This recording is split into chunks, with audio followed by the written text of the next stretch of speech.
Mohammad sergeant Saiful Islam, বর্তমানে ভোলা সদর থানার অধীন বোরহানুদ্দিন থানাতে কর্মরত আছি।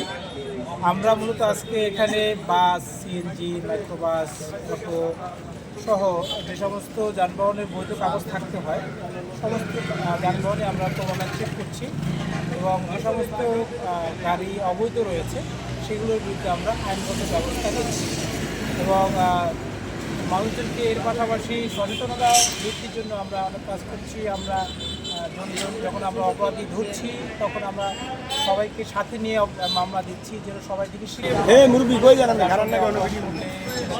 হোক বা পাঁচ পাওয়ার সুযোগ নেই। মূলত আমরা এভাবেই পরিচালনা করছি। আমাদেরকে এখানে আমাদের সম্মানিত এসপি মহোদয় পাঠিয়েছেন এবং তার নির্দেশনায় এবং আমাদের সম্মানিত ডিআই যিনি আছেন জনাব আইদুল করিম স্যার, তার নেতৃত্বে আমরা এখানে অভিযান পরিচালনা করছি।